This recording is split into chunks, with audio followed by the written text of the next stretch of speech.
10ஆம் வகுப்பு பொதுத் தேர்வு முடிவுகளை பள்ளிக்கல்வித்துறை அமைச்சர் அன்பில் மகேஷ் பொய்யாமொழி வெளியிட்டார். இதில் 93.80% மாணவ மாணவிகள் தேர்ச்சி பெற்றுள்ளனர். கடந்த மார்ச் 28ஆம் தேதி முதல் ஏப்ரல் 15ஆம் தேதி வரை 10ஆம் வகுப்பு பொதுத் தேர்வு நடந்தது.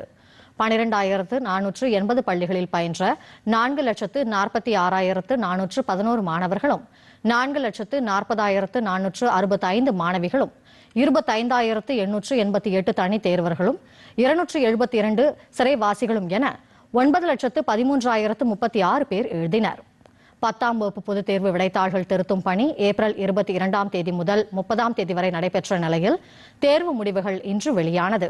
அதில் மொத்தம் 93.80% மாணவ மாணவிகள் தேர்ச்சி பெற்றுள்ளனர். இதனிடையே 10ஆம் வகுப்பு பொதுத் தேர்வில் வழக்கம் போல மாணவர்களை விட மாணவிகள் அதிக அளவில் தேர்ச்சி பெற்றுள்ளனர்.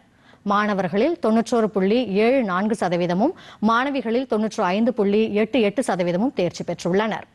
98.31% தேர்ச்சி பெற்ற மாவட்டங்களில் சிவகங்கை முதலிடம் பிடித்துள்ளது. தேர்வில் 1867 அரசு பள்ளிகள் 100% தேர்ச்சி அடைந்துள்ளன. தமிழ்நாட்டில் 4917 பள்ளிகள் 100% தேர்ச்சி அடைந்துள்ளன.